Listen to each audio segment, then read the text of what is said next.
Казанның Ленин исемендәге мәдәни күңел ачу комплексында Мирас Татар халык хорының 75 еллык юбилей кичәсе һәм хорның баянчысы һәм җитәкчесе Татарстанның атказанган сәнгать эшлеклесе Наил Барыевның 85 яшьлегенә багышланды.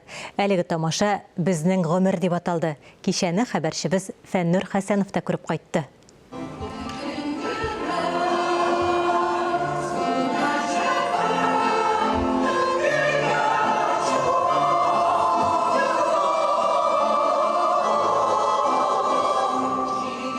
Күпләрне бит җырлар очраштыра, җыр белән дус, иптәш табыла дигән шигырь юлларының тормышчанлыгын өлкән буын вәкилләре мисалында расларга була. 60 елда бу хорга Сүрия мине алып килде, Суфия Шагиева хоры белән таныштырырга дип.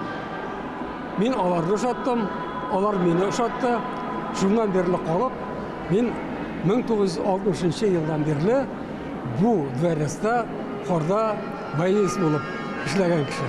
Наил Мәсхуд улы Бариев Казан авиация заводының хезмәт ветераны, Муса Җәлил исемендәге дәүләт премиясе лауреаты, сырның уйлап табучысы билгесе белән бүләкләнгән Татарстанның атказанган мәдәният хезмәткәре дигән мактаулы исем йөртә. Бүгенге көнгә кадәр Наил Бариев Мирас хорының алыштыргысы, җитәкчесе һәм баянчысы булып кала. Менә бүген шунсы куанычлы. Безнең эшләгән эшебез туры килә. Менә милләткә нәрсә кирәк? Бездә алар бар. Менә һәрбер милләт, һәрбер халык милләт булып саклана, аның әдәбияты, мәдәнияте һәм гурф-гадәтләре тапшырылып килсә, бездә алар бар. Безне нәрсә сөендерә? Хәзерге вакытта татар хурларыннан хор кагыйдәләрен үтәп җырлаган хорлар бик аз.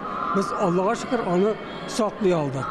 Матур юбилей бәйрәменә кадәр бик күп авыр һәм сикәлтәле юллар, иҗади торгынлыкларны, таралу, югалтуларны җиңеп, уңышларга шатланып, дәртләнеп, өметләнеп яшәүләрне үтәргә туры килә. Безнең йөзләгән хор бар иде Татарстанда. Һәрбер районда, һәрбер мәктәптә менә шундый хорлар. Шулар татарча җырлыйлар, композиторлар шулар өчен әсәрләр язалар иде. Хоровой оешма бар иде. Наил абый гомер буенча тугры булды шушы хезмәткә. Бөтен милләтләр шуларга омтыла, чөнки күп тавышка җырлау ул бик матур бит. Күрәсеңме? Ул ниндидер теге ичке тойгыларны бөтенләй әйләндереп чыгара. 75 еллык тарихы булган әлеге хор республиканың мәдәни йөзен күрсәткән бер генә концертта да катнашмый калмый.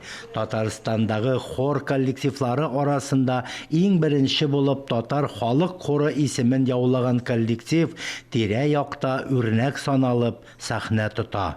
Сәнгатьнең максаты ул халыкны тәрбияләргә тиеш. Әтиянист үзенең баласын ничек иттереп тәрбияләп, аларны тормышта яхшырак юл күрсәтә, юлга чыгара. Хөкүмәт үзенең халкын үз баласы шикелле тәрбияләп, шул юлга бастырырга тиеш. Менә хәзерге вакытта бу әйберләр үзе күренә башлады. Өмет бар. Büyük şairimiz Габдулла Тукайның әйткән сүзләре искә төшә. Халык җырлары халкыбыз күңеленең һич тә тутыкмас вә күгәрмәс, саф вә раушан көзгесөдер.